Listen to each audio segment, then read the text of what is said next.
A paz do Senhor. Nós iremos ler em Lucas capítulo 14, verso 17. Lucas 14, 17. A palavra do Senhor fala assim: E à hora da ceia, mandou o seu servo dizer aos convidados: Vinde, que tudo já está preparado. A palavra do Senhor fala a respeito de um jantar que Jesus participou. O jantar era também chamado de ceia. A ceia era a última refeição do dia. Toda mesa tinha pão e vinho, que eram os elementos básicos que as famílias usavam naquela ocasião. E Jesus havia sido convidado por um dos príncipes ou dos cabeças dos fariseus. E ali, Jesus começou a falar das coisas relativas ao reino de Deus. Ele, de pronto, curou um enfermo. E era sábado. Curar um enfermo no sábado era escândalo para os judeus. E Jesus começou a dizer as coisas que diziam respeito a Deus. Daqui um pouco ele vai começar a falar em parábolas. O Senhor Jesus, ele tinha um motivo para falar em parábolas, porque a parábola tinha vários sentidos. Um deles é que ele mostrava qual era o entendimento de Deus a respeito de tudo, ou seja, qual era a verdade de Deus, ou em outras palavras, qual a razão de Deus. Diferente do nosso entendimento. Nós entendemos as coisas de uma maneira. E o Senhor Jesus começou a mostrar qual é o entendimento de Deus. O entendimento real, a verdade. Jesus é a palavra. Ele veio da eternidade e trouxe ao mundo a palavra de Deus, aquela que não era conhecida. E ele passou a ser conhecida a vontade e a palavra de Deus. Então ele começou a mostrar, quando os judeus se escandalizaram com a cura do enfermo, ele disse: se no dia de sábado, se um dos seus animais, um boi, cair numa cova, você não tira o boi? Um homem não vale muito mais do que um boi? Então, portanto, é lícito curar no sábado. Então começou a ensinar qual era o entendimento de Deus, diferente do entendimento dos fariseus, muitas coisas diferentes dos nossos entendimentos também. Depois, ele começou a dizer a respeito de os lugares que se deveriam assentar, porque os fariseus, eles gostavam dos primeiros lugares nas sinagogas. Sinagogas eram lugares de oração dos judeus. Eles gostavam dos primeiros lugares, porque as pessoas importantes se assentavam nos primeiros lugares. Não é o nosso caso aqui. Aqui é o contrário, se deve sentar nos primeiros lugares. Então ele disse: quando fores convidado para um lugar importante, não te assente no primeiro lugar. Pode ser que chegue um mais digno do que você, e você seja convidado a tomar o último lugar, e você pode sair envergonhado. Quando você for a um lugar desse importante, assente no último lugar. É melhor que alguém diga para você: fulano, vem para frente, assente aqui no primeiro lugar, e você será honrado.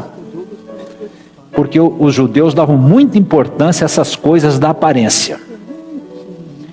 E também continuou falando em parábolas. Ele disse: quando deres um jantar, ele foi convidado para um jantar, não convide teus amigos, nem teus vizinhos, que te podem recompensar, porque eles vão te tornar a convidar e você será recompensado. Mas quando deres um jantar, convide os pobres, cegos, aleijados e mancos. Pobres, cegos, aleijados e mancos, ou na ordem, pobres, aleijados, mancos e cegos. Eles não têm como pagar, mas recompensado tu serás na ressurreição dos justos. Então ele começou a dizer palavras nunca faladas. a razão de Deus. E ali, assentado, comendo o pão. Nós falamos aqui que a ceia é a última refeição do dia, não fazer confusão com aquela ceia especial que foi a ceia do Senhor, quando Jesus fez o pacto, a nova aliança com os gentios que passaram a ser a sua igreja. O novo pacto substituiu a Páscoa por aquele culto que é a ceia. Alô? Bom, então era uma ceia. E alguém que estava assentado à mesa, assim, assentado à mesa. Quando alguém dava uma ceia, as ceias, esses jantares importantes, eles vinham desde o Velho Testamento.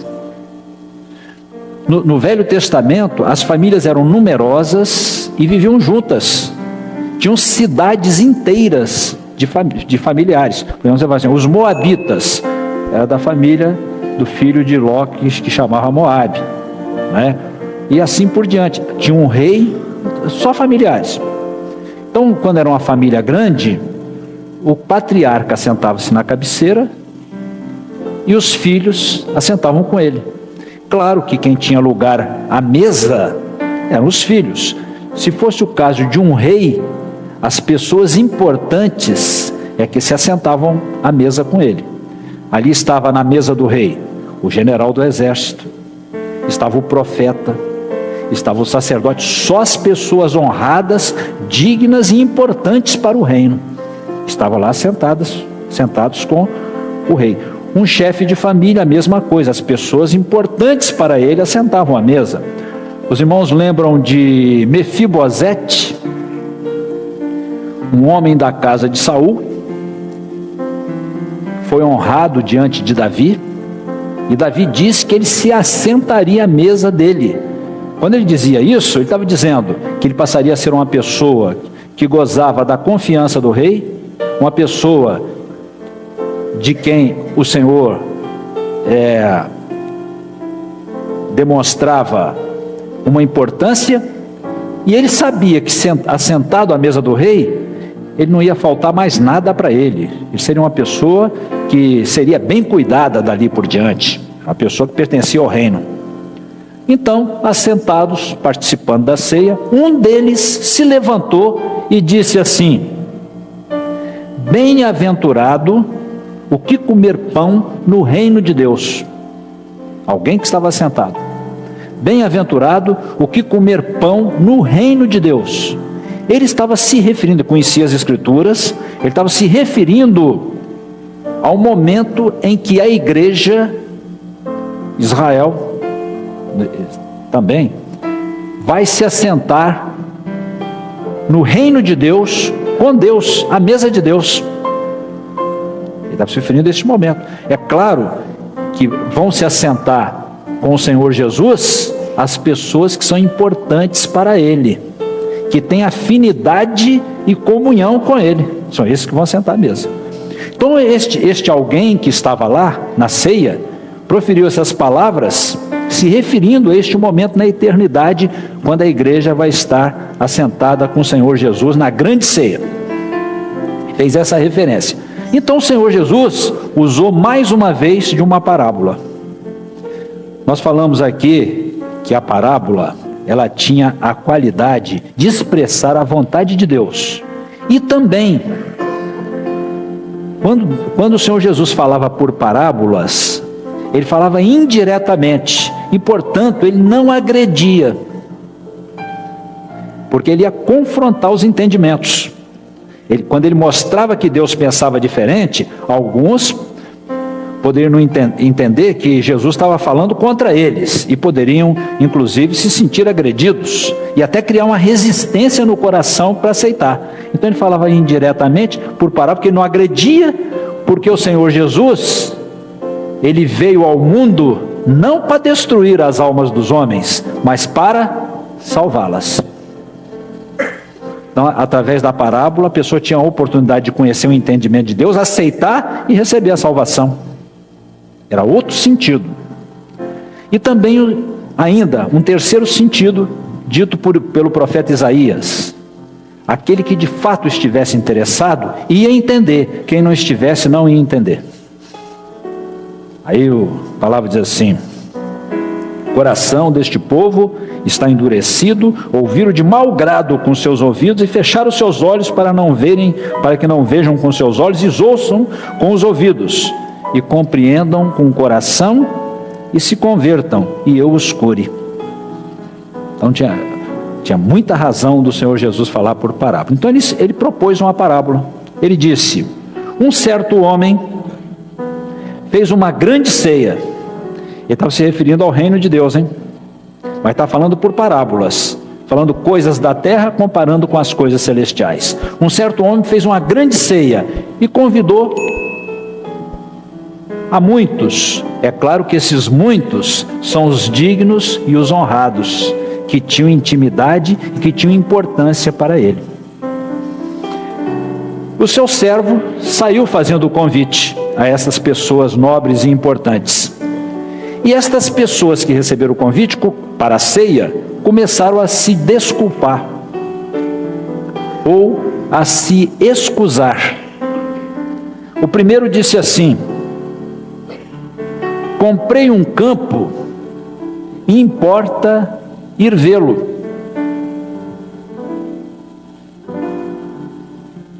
Rogo-te que me hajas por excusado. Comprei um campo, importa ir vê-lo, eu peço que me tenha por desculpado, me haja por excusado. O segundo disse assim: comprei 5 juntas de bois. Os irmãos estão chegando, são da América Central. Estavam lá no Principiantes, né?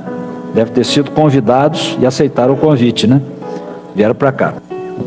Pronto, deixa os irmãos se ajeitar, vão colocar os fones de ouvidos, né? O tradutor já está aí a postos, né? É Bergson que vai traduzir, Bergson? Você que vai traduzir? O irmão ali vai traduzir perfeitamente. Vou fazer um retrospecto aqui rápido para os irmãos que estão chegando. Nós estamos falando sobre um assunto denominado convite e rejeição. O Senhor Jesus estava num jantar com os fariseus, com um dos príncipes dos fariseus o convidou, e ele estava ceando, quer dizer, a ceia, os irmãos sabem, é a última refeição do dia, e um dos que estavam assentados à mesa disse: bem-aventurado aquele que comer pão no reino de Deus. Estava fazendo uma alusão à ceia na eternidade com o Senhor. O que assentava à mesa, aquelas pessoas que participavam dos jantares à mesa, eram pessoas importantes para quem convidava. Se fosse um rei, estaria lá com sua equipe, com as pessoas que o apoiavam, o general do exército, o profeta, o sacerdote. Se fosse um chefe de família, com os filhos e as pessoas importantes para ele. Então alguém que estava assentado à mesa disse: bem-aventurado o que comer pão no reino de Deus. Então o Senhor Jesus ele passou a propor uma parábola. Nós falamos aqui para os irmãos que quando Jesus falava por parábola, ele expressava a vontade de Deus, o entendimento de Deus ou a razão de Deus, diferente do que pensavam os fariseus e muitas outras pessoas, podendo até um de nós pensar diferente, mas ele dizia a verdade de Deus quando propunha a parábola.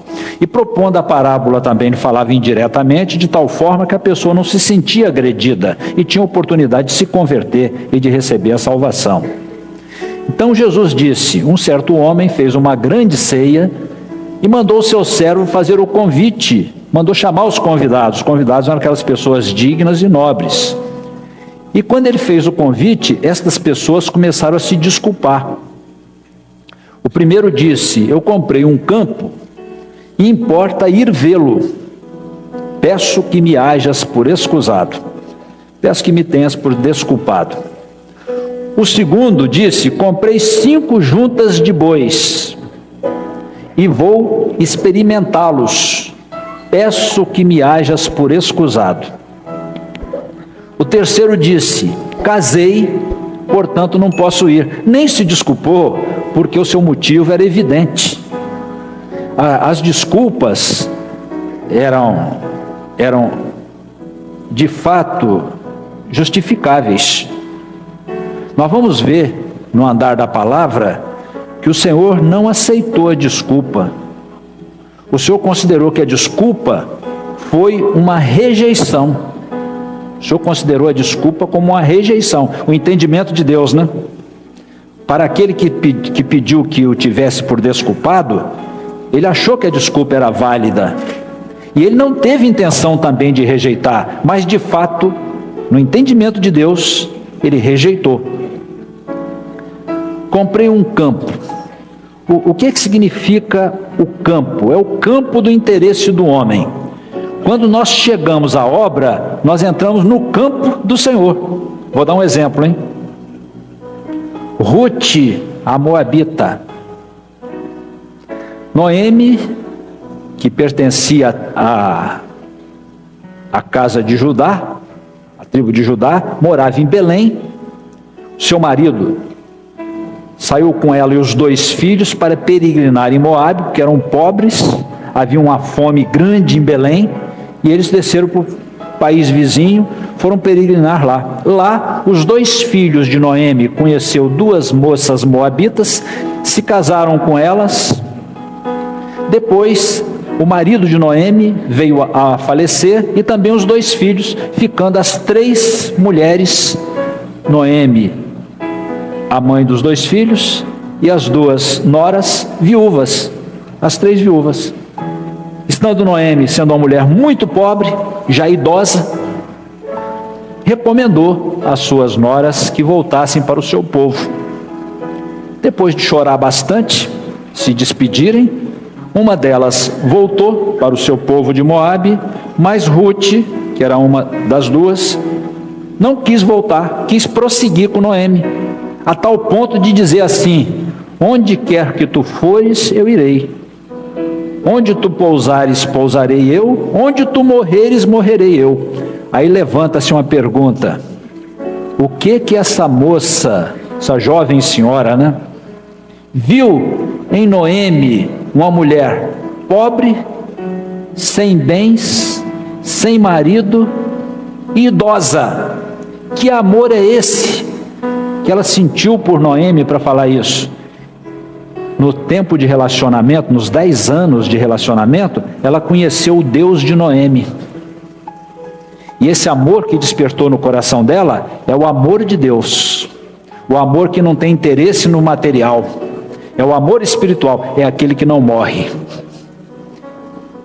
É esse o amor que nos liga, né? Voltaram para Belém. Havia o costume de, na colheita, os pobres recorriam aos campos, aos lugares que se colhiam. E era a lei de Deus que deu a Moisés, chamada Lei de Moisés, dizia o seguinte: que os segadores, os que faziam a colheita, não podiam colher nos cantos. Os cantos ficavam para esses pobres que iam lá. Eles tinham o recurso dele colhendo nos cantos. Também não podiam fazer a rebusca. Pessoas, vários trabalhadores saíam colhendo, tirando dos galhos, sempre sobravam alguns. Aí as pessoas voltavam rebuscando, pegando o que sobrou. Não podiam fazer também, ficavam para os pobres e os necessitados. Ora, Noemi caiu no campo de um homem chamado Boaz, da linhagem do marido de Noemi. Estava na linha do remidor. E Ruth, vamos dizer assim, eles lançavam sortes para ver quem ia para tal lugar, e por providência de Deus, ela caiu no campo exatamente daquele parente do marido de Noemi. Uma providência de Deus. Boaz era um homem de Deus. Quando ele viu aquela moça, perguntou quem era ela, se alegrou com a postura dela de ter vindo acompanhado Noemi, se abrigar debaixo do Deus de Israel, né? E disse a ela que não fosse para outro campo. Minha filha, fique aqui. Não vá para outro campo, permaneça aqui neste campo, porque aqui eu cuidarei de ti. Já dei ordem aos moços que te dê o que precisar. Se tiver sede, eles já estão orientados para te dar água. Se precisar de alguma coisa, eles estão orientados. Em particular, falou com os segadores: deixa cair um pouco de propósito para ela pegar. Boaz é um tipo de Jesus, que foi o remidor dela. Da linhagem dele, de Noemi, veio Obed, Jessé e o rei Davi. E do rei Davi veio Jesus. Meus irmãos, o difícil foi chegar no campo do Senhor. Agora que chegamos no campo do Senhor, não saia mais daqui. Porque aqui o Senhor Jesus vai cuidar de você. Não vai te faltar nada. Fique nesse campo, não vá a outro campo.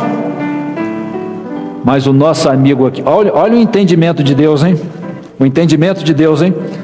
Esse homem, depois de ter entrado no campo do Senhor, ele vislumbrou um outro campo do interesse dele, material. Por isso que o Senhor considerou uma rejeição. Vou ver um campo, importa ir vê-lo. Peço que me hajas por escusado. O outro disse: comprei 5 juntas de bois e vou experimentá-los. Põe a junta de bois aqui na tela, por favor. Aqui está uma junta de bois. Nós hoje levamos uma vida mais da cidade, né? Às vezes nem sabemos o que se passa lá no campo, na roça, né?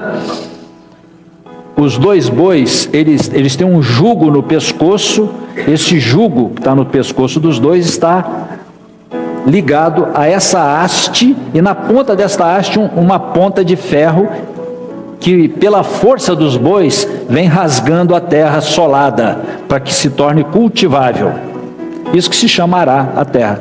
É rasgar a terra, está solada, a semente não penetra, rasgando a terra, ela se torna a terra em condições de ser cultivada. Os 2 bois significam a parte humana, a razão, a carne. Os chifres, biblicamente, significam poder, ou poderes. Então, os bois, cada junta é um poder dobrado. Cada junta um poder dobrado. E observe, os irmãos, que este homem que está conduzindo o arado, esse conjunto aqui, chama-se, essa peça aqui, chama-se o arado, que ara a terra. Observe, os irmãos, para onde este homem está olhando. Os irmãos estão observando para onde ele está olhando? Para a ponta. Porque ele tem que estar atento ali, a trilha, que ele vai fazer uma trilha. Ele não vai fazendo em zigue-zague, ele vai fazendo uma linha reta. Por outro lado, ele tem que ter o cuidado, porque se esbarrar num toco, pode acontecer um acidente. Ele pode até ser lançado ali para se machucar. Um toco, uma pedra, alguma coisa. Então, o olhar dele está aqui para a ponta. O Senhor Jesus falou em outro sentido, não nesse sentido aqui, em outro sentido. Quem toma do arado, não olhe para trás. Porque se você olhar para trás, pode acontecer um acidente. O sentido aqui é outro. Esse conjunto aqui é a porção dobrada que prende o homem ao chão.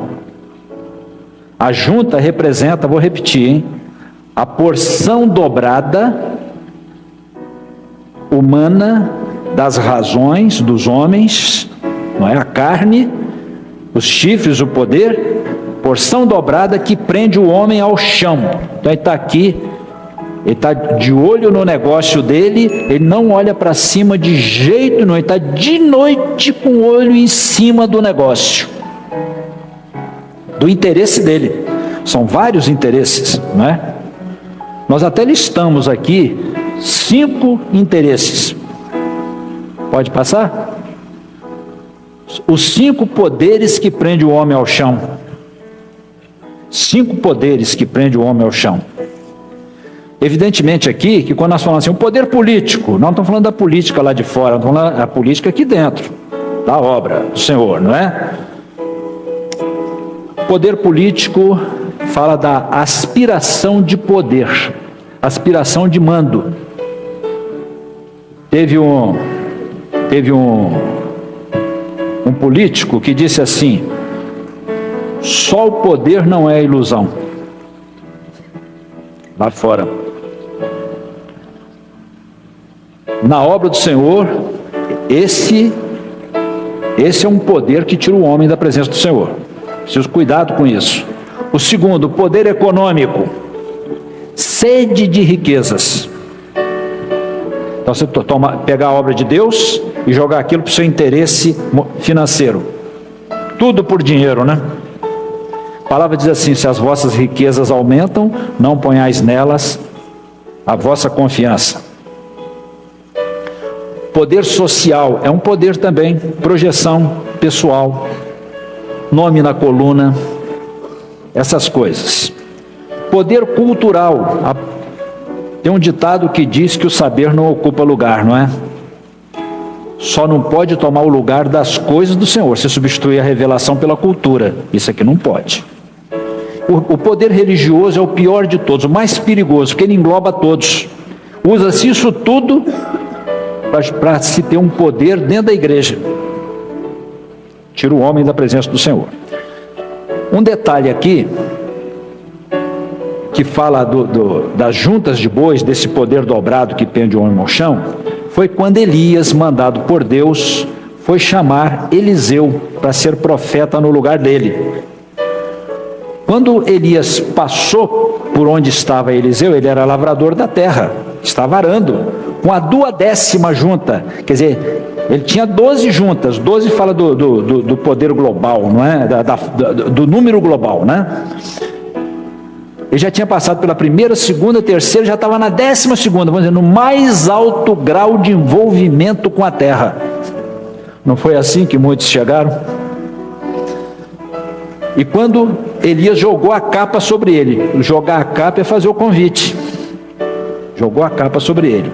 Ele pediu licença, beijou os pais, sacrificou os bois, e com a lenha do arado, ele assou a carne e distribuiu para os pobres, e seguiu Elias. Onde Elias ia, ele ia porque ele sabia que Elias ia ser arrebatado, e a mente dele estava no arrebatamento. Vou para Gilgal, ele ia. Vou para tal lugar, ele ia. Ele não tirava os olhos daquilo que Elias ia fazer, porque ele ia ser arrebatado. Elias pergunta a Eliseu o que queria que fizesse com ele, porque ele ia ser levado ao céu. E ele disse: eu quero porção dobrada do teu espírito. Quando Elias foi arrebatado, os que estavam de longe disseram assim: o espírito de Elias repousa sobre Eliseu. E a conclusão que nós tiramos é que aquele que quer porção dobrada do Espírito Santo precisa sacrificar a porção dobrada que o prende ao chão. Para você ter porção dobrada do Espírito Santo, você precisa sacrificar a porção dobrada que o prende ao chão, como fez Eliseu. Então agora, voltando à parábola, a terceira parte, casei, fala do poder sentimental, né? da parte sentimental, do campo sentimental da pessoa, que não pode também interferir na obra do Senhor. Cada um tem um tipo de inclinação. Na parábola, o homem que deu essa grande ceia é o Senhor. Quem convida é o Espírito Santo.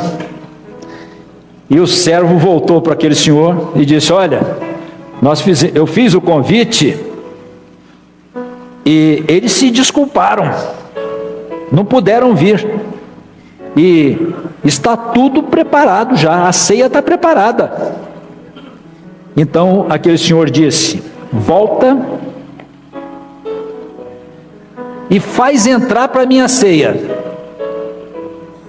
os pobres, aleijados, mancos e cegos, porque eu quero que minha casa seja cheia.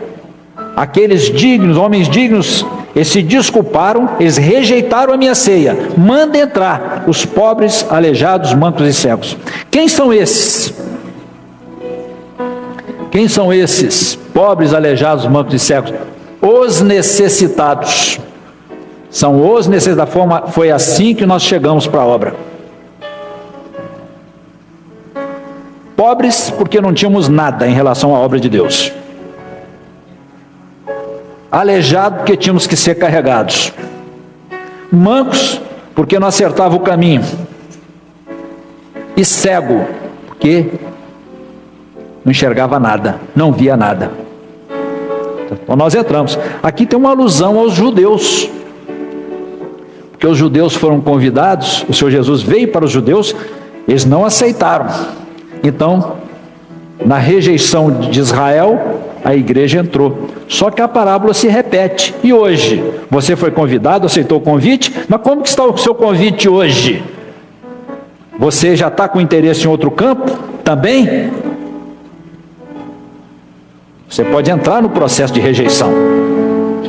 Então é preciso o cuidado para estar sempre na condição de necessitado, porque quem vai entrar para a ceia são os necessitados. São eles que vão entrar para a ceia. E o servo voltou: meu senhor, eu fiz como mandastes, e tem lugar ainda, e ainda tem lugar. Você volta, entra pelos caminhos escabrosos, pelos valados, pelos becos. Quero que minha casa seja cheia. Força eles entrarem. Os que não entraram, força a entrar. O que significa esse força a entrar? Quando nós recebemos o convite, nós não tínhamos condição de entrar. Estávamos com os nossos problemas, com as nossas dificuldades, com as nossas lutas. Mas o Senhor nos deu a mão para poder entrar. O Senhor nos deu a mão, força-os a entrar. Senhor, eu não tenho condição, não, eu vou te ajudar a entrar. Quero que minha casa seja cheia. Meus irmãos, o servo disse: fiz como mandaste, e ainda tem lugar. O Espírito Santo está convidando ainda. Quem não entrou, tem lugar ainda, pode entrar. O Espírito Santo está convidando. Tem lugar ainda. Quero que minha casa seja cheia. A rejeição é um processo, hein? Antes de falar isso, a nossa situação, como nós entramos, foi exatamente essa aqui. A parábola que Jesus propôs lá atrás, ela se completa aqui.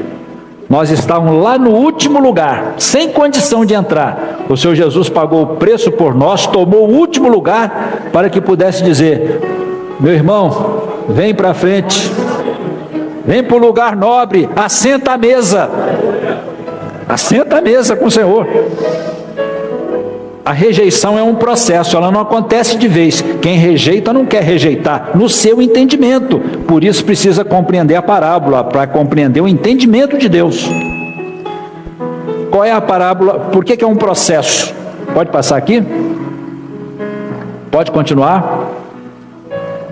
Comprei um campo, congregação comigo, hein? Comprei um campo, importa ir?